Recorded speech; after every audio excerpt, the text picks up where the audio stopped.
Nous sommes lundi, on espère que la semaine elle a bien démarré pour les uns et les autres et on vous promet qu'elle se passera très bien, qu'elle s'achèvera aussi très bien, à la seule condition de rester évidemment scotché au programme d'Eden Télévision et pourquoi pas de sa chaîne sœur Diaspora FM. Eden TV d'ailleurs que vous pouvez retrouver donc sur la TNT désormais évidemment on va dire officiellement lancée depuis quelques jours. Nous émettons sur le canal 10. Laurent Roland Tonniquez, bonjour. Ahmed Aripa, bonjour amis téléspectateurs. Je suis tenté de vous compléter pour vous dire que Eden TV peut être suivi sur Play Store. Vous pouvez télécharger l'application sur Play Store, Eden TV Diaspora FM et suivre en temps réel où que vous soyez dans le monde. Et autre précision aussi, sur Facebook, vous pouvez suivre Matin Eden par exemple en direct chaque matin entre 8h et 9h20. C'est la preuve que nous nous plions en quatre en tout cas pour vous proposer de nous suivre sur plusieurs plateformes, donc à travers plusieurs canaux. Laurent Roland Tonniquez, on va démarrer par un tout premier quotidien, Matin Libre, qui consacre ce matin, j'ai envie de dire carrément un dossier à Savet qui s'adresse au président Patrice Talon, à la justice et aux députés. Oui, je crois que Matin Libre fait bien de rappeler ce sujet ce matin, de toute façon, parce que ce dont on parlait est assez important pour la quiétude, pour le vivre ensemble, bien évidemment. Nous avons connu une situation dans la période électorale, notamment 2019, excusez, 2019, 2020, 2021, et par conséquent, ce qui a conduit des gens en prison. Et quand on regarde les déclarations des différents acteurs de cette région, on est en droit de se poser des questions de savoir quelle est la position du gouvernement en la matière. C'est vrai que le chef de l'État a reconnu qu'il n'y a pas de chef de prisonniers politiques au Bénin, mais il faut reconnaître qu'il y a des gens en prison parce qu'ils ne veulent pas le thème prisonniers politiques. J'estime qu'il faut reconnaître alors qu'il y a des gens qui sont en prison du fait des intrigues politiques. Oui, vous êtes en plein cœur en fait du jeu de mots dont parle un quotidien ce matin. De toute façon. Il y a des prisonniers politiques entre la mouvance et l'opposition. C'est un jeu de mots. Alors donc moi non, je pense qu'il y a des gens qui sont en prison du fait des intrigues politiques. Les intrigues politiques ont amené des gens à être mécontents, à manifester. Et ça a dégénéré peut-être qu'ils sont retrouvés en prison. Et c'est parce qu'il y a eu une situation qui a mené l'intrigue politique, cette situation, que les gens ont voulu revendiquer, riposter bien évidemment, et ça a tourné mal certainement. Alors, donc, quand on suit par exemple la déclaration du roi Adi Tutu, par exemple, qui dit que c'est à pas que le gouvernement et ses ramifications ne nous considèrent pas. Je crois que les têtes couronnées en la matière doivent être écoutées. Moi, je l'ai dit, qui veut l'entendre. J'ai eu la chance d'aller à Savet dans une période donnée, notamment avant même 2021, où j'ai rencontré des têtes couronnées. J'ai rencontré les chasseurs en toutes catégories confondues. J'ai rencontré des jeunes avec qui j'ai échangé. Il y a même des éléments qui ont été réalisés en la matière. À un moment donné, eux tous étaient prêts à ramener la balle à terre. Mais l'usage de la force à un moment donné a fait que certains parmi eux ont dit « Ok, si c'est la force qu'on veut utiliser encore, nous allons aussi réagir par la force. » C'est vrai que ce n'est pas à tout qu'il faut répondre par la force. Mais malheureusement, on a vu comment ça a dégénéré. Surtout quand en face, on a l'autorité publique. Voilà, quand on a en face le pouvoir qui dispose de tout pouvoir, j'allais dire, pour vous réprimer, il faut faire très attention. Donc, je pense qu'aujourd'hui, il faut aller à la table de négociation parce que ce n'est pas fini en réalité. On a comme l'impression que c'est fini. On a vu qu'en 2023, il n'y a pas eu pour autant de troubles. Il n'y a pas de trouble, mais les gens oublient très vite. C'est parce que, en la matière pour l'élection 2023, il y a des courants politiques qui sont allés aux élections. N'eût été la participation d'un parti comme les démocrates en 2000. Vous pensez qu'on aurait pu assister à de nouveaux. Je vous dis, si n'eût été la participation d'un parti comme les démocrates, ce n'était pas évident qu'on connaisse l'académie qu'on a pu connaître. Cela suppose que quoi? Le mal est là, permanent. Il faut régler le problème, trouver les vrais acteurs, discuter avec eux, mettre en place des stratégies pour ne plus contourner la réalité. Parce que j'ai l'impression que parfois, on contourne la réalité et puis on pense qu'on a réglé un problème, mais on ne l'a pas réglé. Le problème reste tel qu'il est. Donc, en la matière, je pense que le gouvernement ferait mieux d'écouter ses acteurs, d'écouter le maire, les têtes couronnées, les rois de la localité, les chasseurs, bien évidemment. Chaque courant, les jeunes aussi ont leur mot à dire, les écouter. Qu'est-ce qu'il faut faire? Excusez. C'est vrai qu'à la veille de 2023, des législatives, deux éléments essentiels de la région qui, peu ou prou, ont été utilisées comme des pièces maîtresses, en tout cas contre lesquelles les populations ont voulu manifester et qui a dégénéré.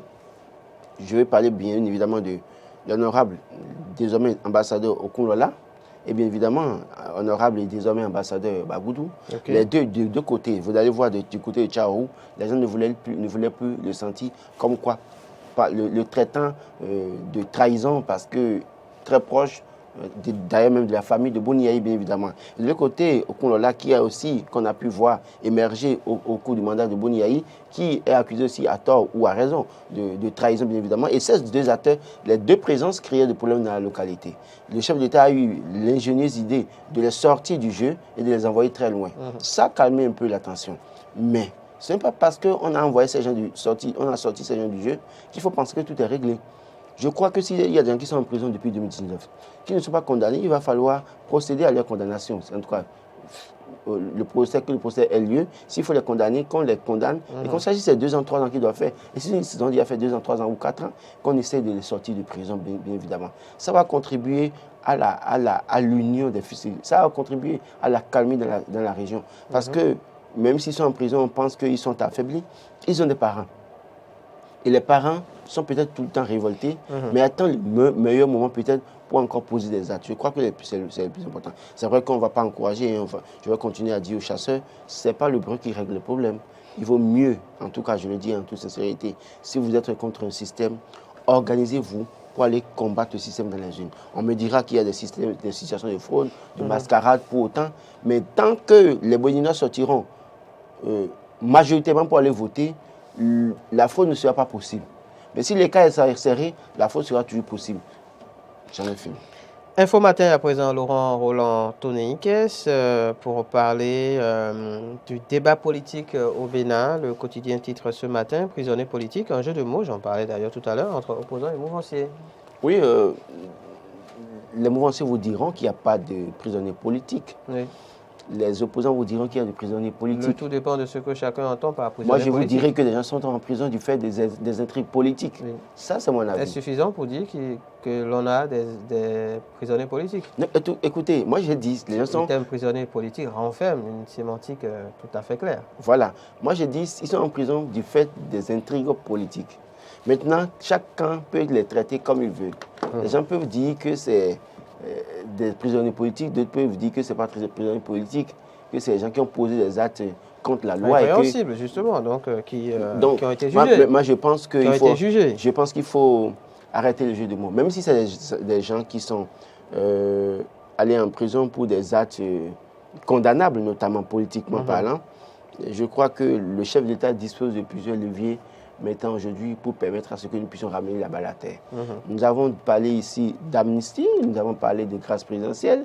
Tout cela n'a intéressé le pouvoir en place, notamment les députés qui soutiennent le chef de l'État, mais qui ont pensé qu'il faut voter une loi, laquelle loi a été votée, qui permet au chef de l'État peut-être de procéder à la remise ou bien à l'annulation d'une peine d'un prisonnier en griffe, qu'il soit politique ou pas, évidemment. Moi, je pense qu'au-delà des jeux politiques, que le gouvernement fasse ce qu'il a à faire. Bien évidemment, je crois que depuis quelques jours, les débats, tout le monde prend la parole pour demander la libération. Non pas pour exiger, parce que le pouvoir a tout pouvoir, bien évidemment, de faire de ces gens ce qu'il veut, bien évidemment. Mais je pense sincèrement qu'aujourd'hui, le mieux serait de voir la réalité en face et de se dire, mais écoutez, est-ce qu'il n'y a pas possibilité de libérer ces personnes? Est-ce qu'il n'y a pas possibilité de régler le problème autrement? Oui, ils sont en prison, ils ont déjà fait 2 ans.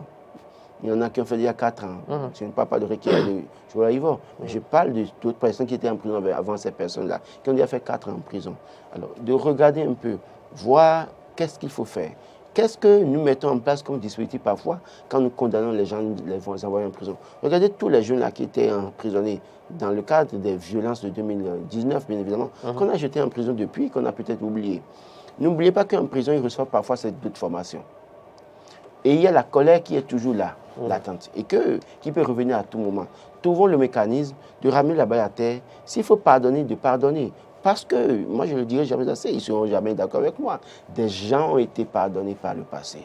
Et le peuple a dû ramener la balle à terre à un moment donné, pour permettre à certaines personnes de se hisser au sommet, bien évidemment. Et donc, pourquoi pas, nous, à notre tour, de pardonner et de revoir la situation en face et de dire, mais écoutez, vous l'avez fait, je n'ai pas été d'accord, vous avez été en prison, voilà les conditions, vous sortez, on s'entend sur certaines situations, on s'entend sur la question. Si vous reprenez et qu'on vous cite encore dans les affaires, voilà ce qui peut arriver, bien évidemment.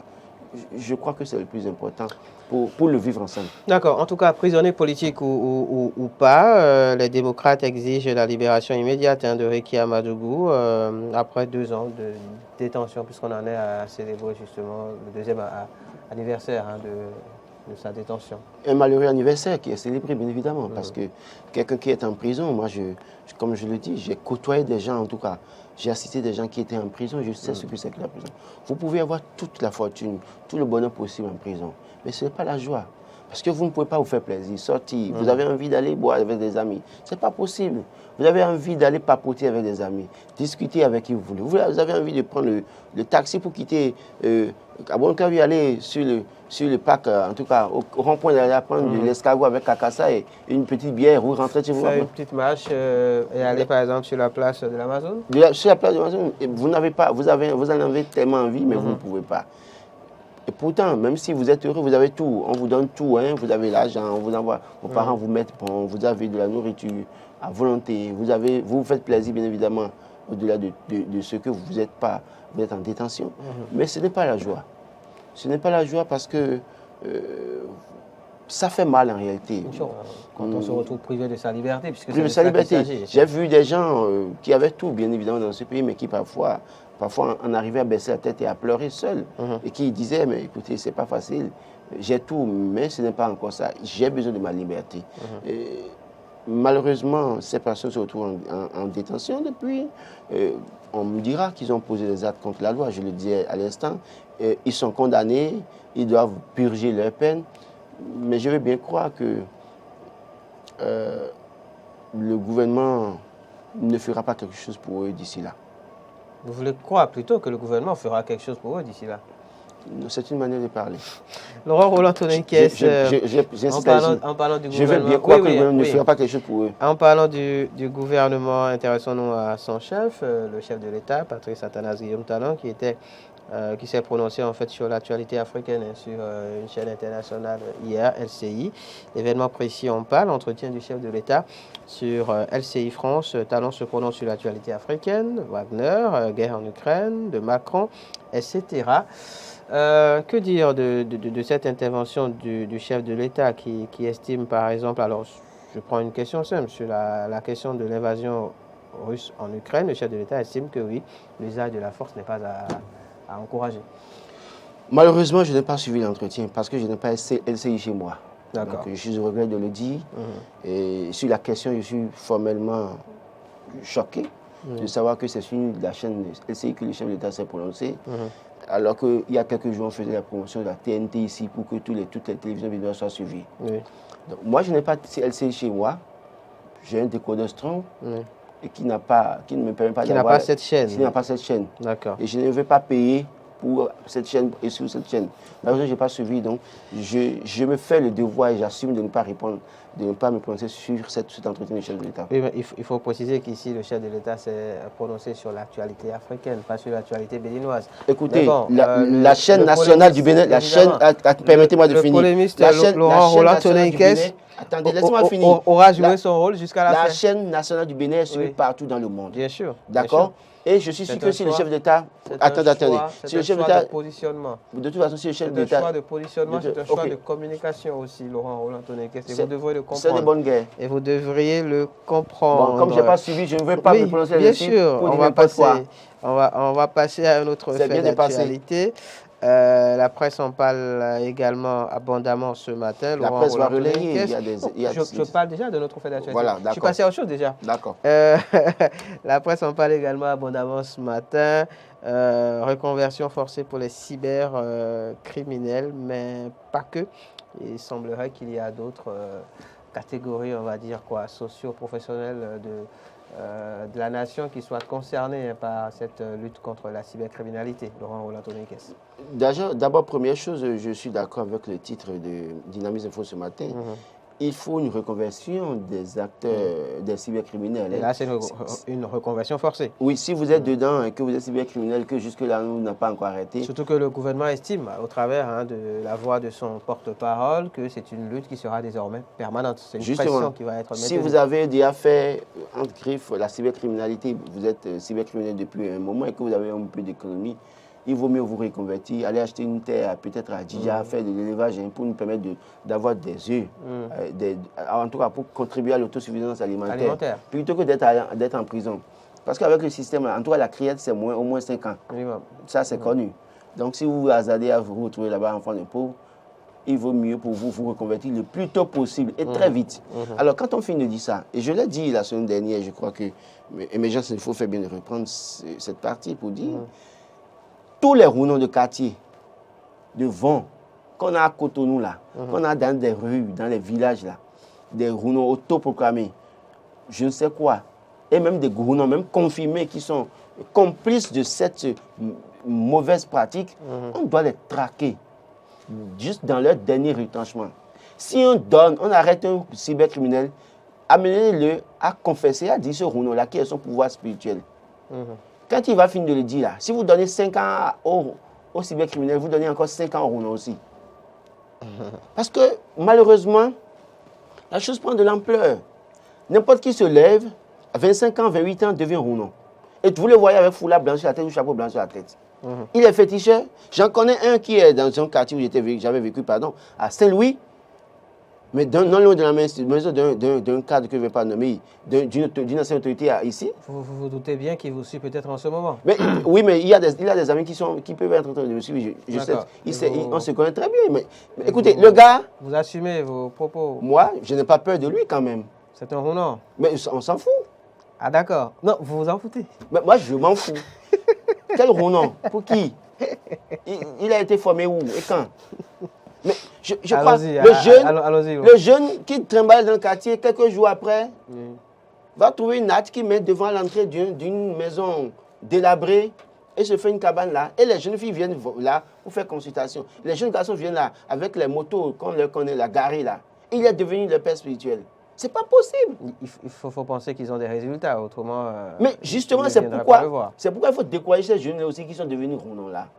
Et même, ce n'est pas que les jeunes rounons, il y a des vieux rounons là qui sont dans la complicité permanente. Permanente. Et qui encouragent ce désordre. Quand ils font pendant un moment et que ça ne les arrange pas et qu'ils n'arrivent pas à donner cette situation aux jeunes, ils sont les premiers aussi à courir pour dénoncer les jeunes. J'ai évoqué le cas, la semaine dernière, d'un jeune, en tout cas de 3 jeunes. L'un parmi eux a détenu l'argent de sa sœur. Et quand ils ont voulu régler le problème, ils sont allés voir ce rounon en question. Le rounon leur a dit qu'il va faire des trucs pour eux et que la sœur va oublier. Après, il leur a dit qu'il va leur faire des trucs que quand on veut les arrêter, ils vont disparaître. Fifobo. Il a fait ça n'a pas marché. Les gars sont venus, il y a quelqu'un parmi les 3 qui était en colère contre lui. Il leur donne une potion, il leur dit, à 0 heure, on va se voir à tel endroit, vous allez vous laver. Mais en venant venir, amenez arrache-clou et vous allez vous laver sur l'arrache-clou. Les 3, naïvement, sont pointés au carrefour. Le même rounon est passé derrière, aller alerter la police. Les gars sont actuellement en prison. Et j'ai dit, il faut chercher ce rounon aussi. Il faut le traquer pour le mettre aussi en prison, pour complicité. Donc, je crois que tout rounon, la police, le OCRC doit faire son travail aussi en la matière. Traquez-nous les rounons-là qui sont complices de ces jeunes-là. Qui sont prêts à donner des fétiches à des jeunes sans expérience. Des jeunes qui n'ont aucune expérience, qui n'arrivent pas à gérer leur humeur. On leur donne un fétiche dans leur chambre. Le fétiche qui avait l'habitude de prendre un poulet ou un mouton, malheureusement, ce fétiche, le jeune, parce qu'il veut beaucoup de force, il va faire promettre du sang humain. Et ça, il peut faire disparaître l'enfant d'autrui. Sacrifier l'enfant d'autrui pour ça. L'enfant que les gens ont eu de la peine à avoir et ont éduqué.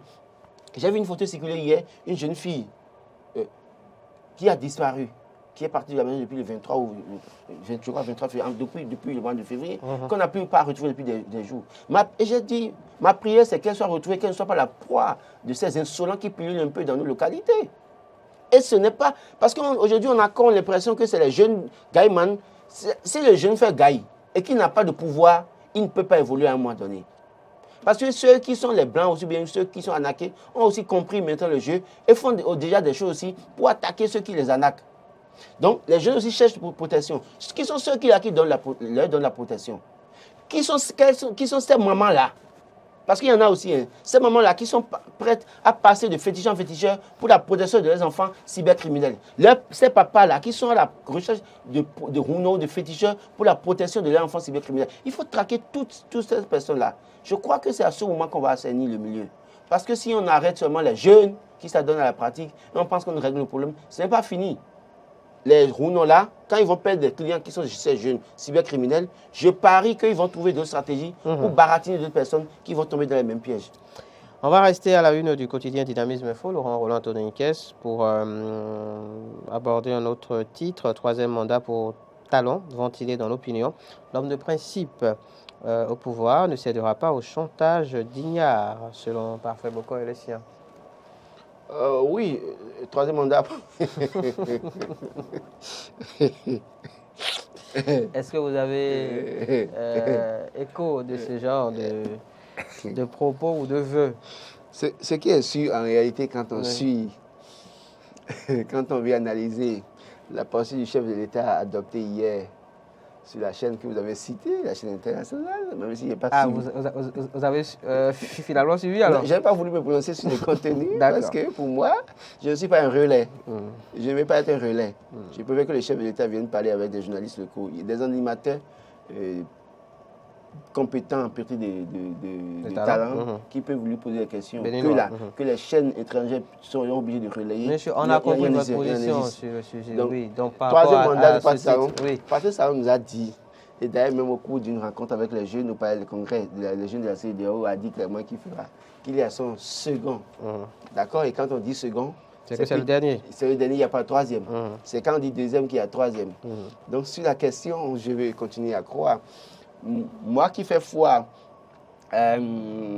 au propos du chef de l'État, même si les promesses des acteurs politiques n'engagent que ceux qui y croient, je vais bien croire que Patrice Talon ne fera pas l'affront béninois de se présenter pour un 3e mandat. Bonne journée. Donc, Parfait Boko a raison d'estimer que oui, l'homme de principe au pouvoir ne cédera pas au chantage d'Ignard. Oui, de toute façon, je sais qu'il y a des gens qui sont autour de lui, qui voudront qu'il fasse son Ça a toujours été comme ça, hein, mais au-delà de tout, on peut tout vous conseiller. Si vous ne voulez pas, c'est que vous ne voulez pas. On a vu, le général Maté, vous pouvez utiliser la force pour faire le 3e mandat en 2006. Et pourtant, il est parti. Boniaï aussi aurait pu le faire. Boniaï, c'est vrai qu'on nous a dit, en tout cas le chef Achille nous a dit qu'il lui a demandé un 3e mandat. On n'était pas dans les secrets, ils étaient amis intimes. Il aurait aussi pu y aller par la force. Bien évidemment. Il ne l'a pas fait. Et il ne l'a pas fait. Donc je crois que ceux qui sont ces brebis galeuses qui n'ont pas... Ces ignares, comme les appelle. Non, je ne vais pas dire si on parle, c'est trop fort pour moi. Parfait beaucoup. C'est les carriéristes politiques, je suis tenté de dire, qui pensent qu'un 3e mandat d'amener Patrice Talon à faire un 3e mandat, ils sont en erreur. Maintenant, on peut tout dire. Tout dépend de la volonté de Patrice Talon. Patrice Talon, justement, parlons-en. Laurent Roland Toniniquès à nouveau. Dimension humaniste de la gouvernance Talon, le grain de sel qui manque à la sauce. Enfin, selon le docteur Henri Médride, est-ce que vous pensez aussi qu'il y a une dimension humaniste qui manque à la gestion du président de la République, nonobstant le social qui nous a été annoncé, nonobstant tout ce qui est fait depuis peu quand même dans ce sens? Non, je crois que il faut faire la démarcation entre humanisme et social. D'accord. Et donc, je veux bien comprendre le docteur pour dire, oui, c'est parce qu'on a déclaré hautement social qu'on pose un certain nombre d'actes dans ce sens. Dans ce sens qu'on est forcément humaniste. D'accord. On peut être social à des buts précis, objectifs précis, et faire fi de l'humanisme parce qu'en réalité, on veut aller par la force. D'accord? Les derniers événements, les gens se sont plaints de n'avoir pas lu des messages de compassion du chef de l'État. Et ça fait débat un peu partout. les sbires du gouvernement vous diront que le gouvernement a donné des instructions. Le gouvernement s'est prononcé, d'ailleurs le gouvernement a pris des mesures. Oui, non, c'est ce que je vous dis. C'est le chef de l'État qui donne les instructions au ministre. Les sbires du gouvernement vous diront que oui, le chef de l'État a donné des instructions pour que les gens soient pris en charge, bien évidemment, et que par conséquent, ça ne sert à rien d'avoir une déclaration ou bien des propos du chef de l'État. Mais je voudrais leur rappeler ce matin qu'au-delà de tout, c'est lui le chef de l'État, c'est le père de la nation. Un petit message parfois peut réconforter mieux que des actions à coups de milliards. Bon, je dis ça, je dis rien, mais je pense qu'il faut aussi, comme je l'ai dit, il faut faire la part entre social et humanisme. Les réformes qui ont été mises en œuvre, beaucoup de ces réformes parfois arrivent à piétiner les valeurs humanistes. Et donc, je pense qu'en la matière, il faut, je l'ai toujours dit, toute réforme qu'on fait, il faut mettre l'humain au cœur. Et sur la question, on peut faire des débats. Il y a encore des efforts à faire. Il y a des efforts à faire. D'accord. Sinon, que sur le social, le gouvernement roule son plan, on voit. Beaucoup de choses se font. Il y a beaucoup de choses qui sont quand même... Oui, mais ça, il faut avouer. Écoutez, je ne suis pas là, en tout cas, je ne suis pas au service d'une classe politique pour peindre tout en noir. Ça, c'est moi. Tout ce que je dis, ça n'engage que moi. Que ce soit bien ou mauvais, prenez ça sportivement, hein, de toute façon. Je sais que les opposants, parfois, ne sont pas d'accord, que j'apprécie peut-être. C'est une manière de voir les choses. Mais j'estime que sur certains des plans, Patrice Talon a fait des efforts qu'il faut encourager. Vente aux enchères, tous azimuts de biens, de condamner une sorte d'intransigeance tout de même à recadrer. Nous sommes toujours avec Dynamisme Info, Laurent Roland-Tonekes.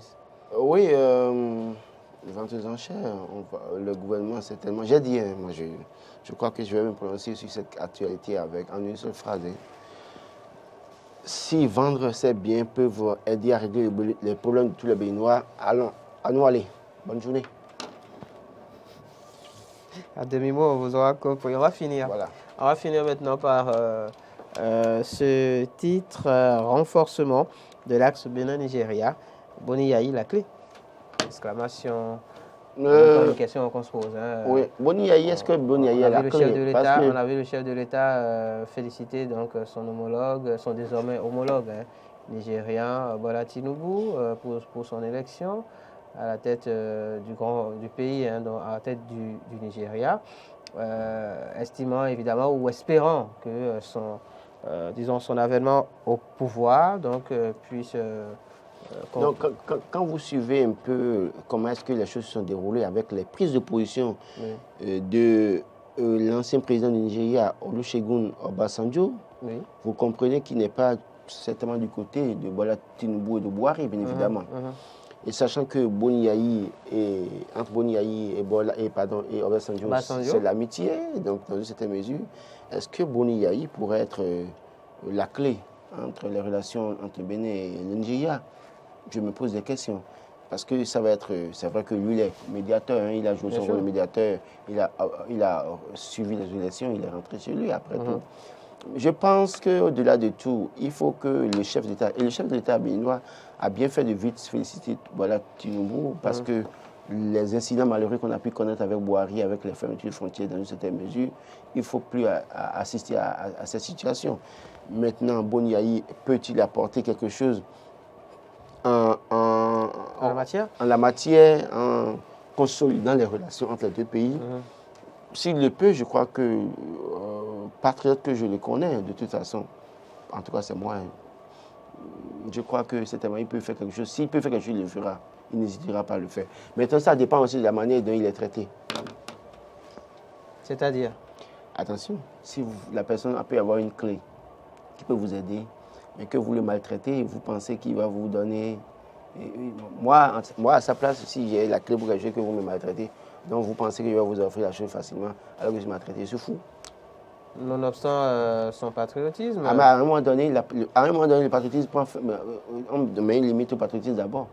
Donc le patriotisme aussi parfois est intéressé. Mais la preuve, il y en a plein qui sont là. En quoi sont-ils patriotes? Laurent Roland-Tonekes, on va finir maintenant par ceci très rapidement, les 4 vérités qui nous emmènent à l'université d'Abomey-Calavi. Les étudiants des lettres modernes revendiquent 2 droits et annoncent un mouvement de grève. Je leur souhaite bonne chance. C'est toujours possible au Bénin? Non, mais les grèves sont possibles. Hein. D'ailleurs, même pour les fonctionnaires, c'est quand même, ils ont au moins 10 jours de grève. Chez le campus? Non, moi je crains pour nos. Je crains pour nos petites soeurs, nos petits frères. Hein. C'est vrai que c'est bon de revendiquer ses droits. Malheureusement, est-ce que ça ne sera pas encadré au point où certains parmi eux se verront radiés ou bien suspendus, renvoyés de l'université? C'est là ma question. Mais toujours est-il que quand on voit les revendications, je crois qu'en la matière, ils ne vont pas en grève pour se faire plaisir. Mais ils y vont pour demander quelque chose. Il vaut mieux les écouter parce que la plupart du temps, depuis quelques années, on constate que les gens font des revendications, on ne veut pas régler les problèmes, on met des restrictions, on contourne. Et le mal est toujours là. Vous étouffez les revendications et un jour, ça peut exploser.